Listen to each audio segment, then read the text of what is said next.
तो जो cardiac arrest बोलते हैं, कार्डियक अरेस्ट यानी अचानक से हृदय की गति, जो हृदय है उसके दो काम है, एक तो मैकेनिकल काम जो पंप करना है, और दूसरा वो खुद से इलेक्ट्रिसिटी जनरेट करता है, इलेक्ट्रिकल एक्टिविटीज देता है, जो जो उसके मसल्स हैं उसको वो सिग्नल देता है। तो अचानक से या उसकी गति बहुत ही बढ़ जाती है और बाद में रुक जाती है, या एकदम से कम हो जाती है, उसको हम कार्डियक अरेस्ट बोलते हैं। मोस्ट ऑफ द टाइम 50% के ऊपर सडन कार्डियक अरेस्ट के कोई लक्षण नहीं होते, ये बहुत ही दुर्भाग्य की बात है।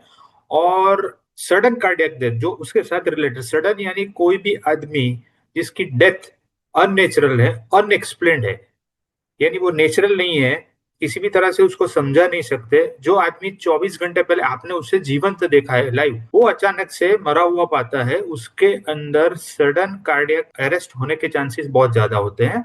और मैंने आपको बताया ऐसे 50 to 60% केसेस में, क्योंकि ये अचानक से धड़कन बढ़ जाती है, एक्टिविटी बढ़ जाती है, अचानक से धड़कन कम हो जाती है, तो ये सिम्टम्स नहीं देता है। पर कुछ कंडीशन में जो कुछ लकी पेशेंट्स होते हैं उनमें, क्योंकि कॉमनेस्ट कॉज भी उसका हार्ट अटैक है, तो चेस्ट पेन आ सकता है, उनको धड़कन बढ़ी हुई लग सकती है, खुद से पाल्पिटेशन जो बोलते हैं वो फील कर सकते हैं, कभी पर्सपिरेशन हुआ या उनको सांस लगी, ऐसे सिम्टम्स आ सकते हैं। ये वार्निंग साइंस हम लोग समझ सकते हैं। पर दुर्भाग्य की बात है कि सडन कार्डियक अरेस्ट 50% केसेस में, 50% केसेस में वो कोई भी सिम्टम्स देता नहीं है। एक चीज मैंने आपको बताई कि है कार्डियक अरेस्ट, जिसमें हृदय की इलेक्ट्रिकल एक्टिविटी सडनली बंद हो जाती है। तो बंद होने से पहले एकदम से फास्ट हो जाती है, हृदय जोर जोर से धड़कन लेता है, हृदय जब धड़कता ही है तो वो खून नहीं लेता है, और उसके बाद उसकी एक्टिविटी बंद हो जाती है, या वो पहले से ही कम हो जाती है और हृदय बंद हो जाता है। उसको हम बोलते हैं इलेक्ट्रिकल फेलियर, तो उसे हम बोलते हैं कार्डियक अरेस्ट। जो हम अटैक की बात करते हैं वो प्रॉब्लम मैकेनिकल प्रॉब्लम, यानी कि जो हृदय की नली है, जो हृदय को खून दे, क्योंकि हृदय को खुद काम करना है, हृदय को खुद काम करने के लिए, वो हृदय काम करेगा तो बाकी के ऑर्गन को खून मिलेगा, हृदय को खुद काम करने के लिए भी खून चाहिए, जो खून हृदय को खुद के पंपिंग से ही मिलता है। और वो जो नलियां हैं उसमें कोई भी कारण से रुकावट आ जाती है, ऑब्स्ट्रक्शन आ जाता है, क्लॉट आ जाता है, उसमें डाइसेक्शन हो जाता है और वो खून कम हो जाता है, तो जो सिम्टम्स आते हैं, जो कंडीशन आती है, उसे हम बोलते हैं मायोकार्डियल इंफार्क्शन यानी हार्ट अटैक। और 80% केसेस में इंडिया के अंदर हार्ट अटैक के कारण ही कार्डियक अरेस्ट होता है। यानी हार्ट अटैक जो है वो इंडिया में सडन कार्डियक अरेस्ट का कॉमनेस्ट कॉज है, और इनफैक्ट पूरे वर्ल्ड में ये कॉमनेस्ट कॉज है। यानी एक इलेक्ट्रिकल एक्टिविटी है और एक दूसरी नली की रुकावट, जो हृदय के ऊपर दबाव पैदा करती है, हृदय को खून नहीं मिलता है और पेशेंट को सिम्टम्स आते हैं, उसे हम अटैक यानी मायोकार्डियल इंफार्क्शन बोलते हैं।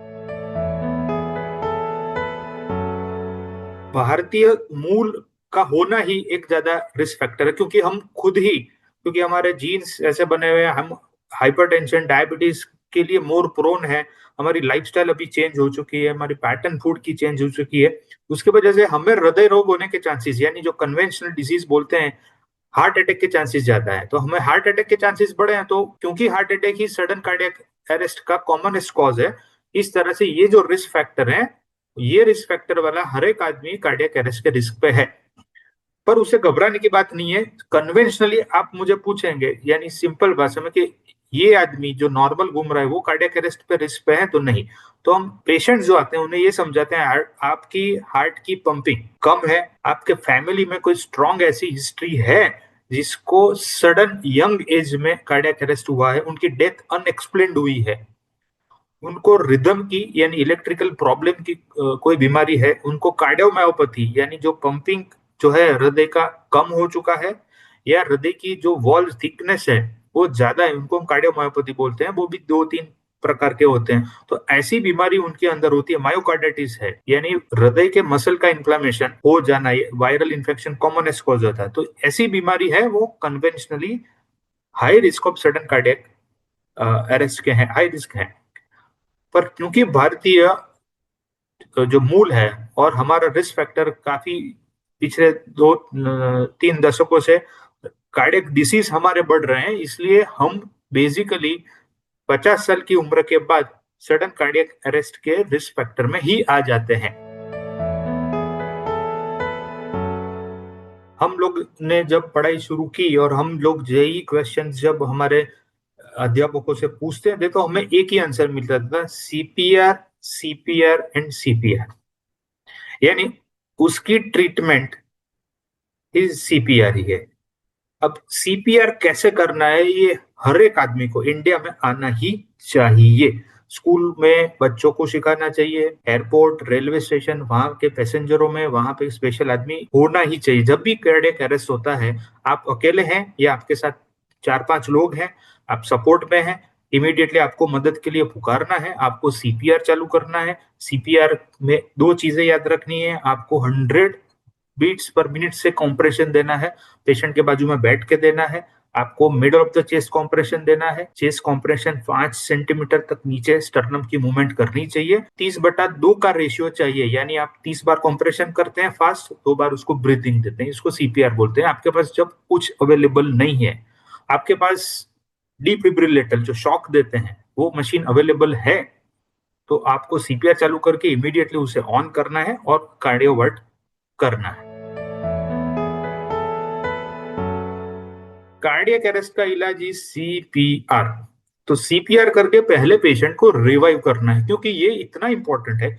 आपने पहले 10 मिनट के अंदर पेशेंट में इलाज शुरू नहीं किया, जो मैंने बताया सीपीआर, 10 मिनट के बाद कुछ भी एक्शन लेंगे फिर भी पेशेंट को हम बचा नहीं पाएंगे, और बच भी जाता है तो क्योंकि उसके ब्रेन को पूरा परफ्यूजन नहीं मिला है, खून नहीं मिला है, दूसरे जो अंग है, किडनी है, लीवर है, उसको खून नहीं गया है 10 मिनट तक, वो काम करना बंद कर देते हैं। तो कभी कभी रिदम आ जाती है इलेक्ट्रिकल, पर बाकी के ऑर्गन स्पेशली ब्रेन को खून नहीं जाने के कारण उसकी ब्रेन डेथ अवस्था आ जाती है। यानी पहले 10 मिनट बहुत क्रूशियल है, आपको सीपीआर ही चालू करना है।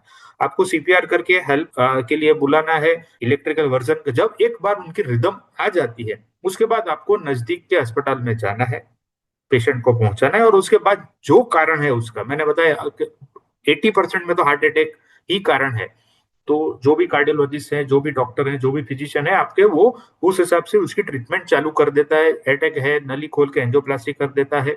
कोई रिदम डिस्टर्बेंसेस है, कुछ इलेक्ट्रोलाइट्स की इम्बैलेंस है, उनको पुरानी कार्डियोमायोपैथी की बीमारी, उसके हिसाब से ट्रीटमेंट चालू होती है। एक बार पेशेंट रिवाइव हो जाता है, उसके बाद उसका इवेल्यूशन होता है, उसको हार्ट फेलियर है, तो जैसे हम बाहर से शॉक देते हैं, ऐसा मशीन जो आता है एआईसीडी, वो हृदय के अंदर इम्प्लांट करते हैं, और वो मशीन फिर मॉनिटर करता है, और जब भी ऐसे पेशेंट को दूसरा अटैक आता है वो मशीन शॉक दे देता है। पर पहले बचाना बहुत जरूरी है, और वो कार्डियक अरेस्ट के लिए बचाने के लिए आपको सीपीआर और कार्डियोवर्जन दोनों चीजें आना बहुत जरूरी है।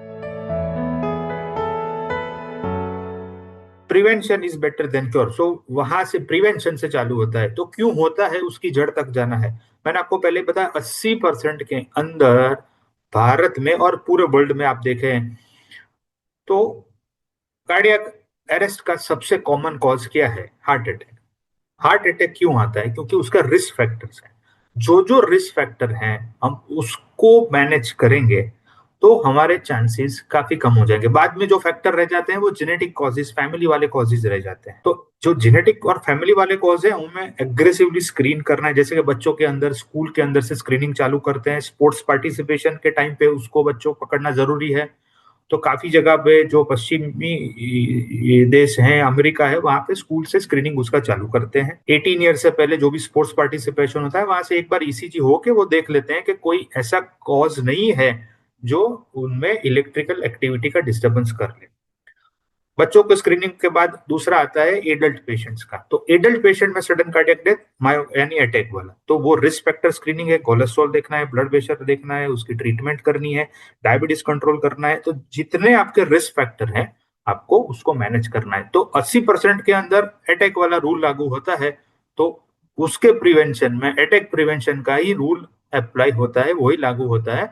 और आपको अटैक कम करना है, डायबिटीज कंट्रोल करना है, ब्लड प्रेशर कंट्रोल करना है, कोलेस्ट्रॉल कंट्रोल करना है, स्ट्रेस कम करना है, ओबेसिटी कम करनी है, ये सारे जो कन्वेंशनल रिस्क फैक्टर है उसको कम करना है, तभी कार्डियक अरेस्ट की इवेंट में कमी दिखाई देगी।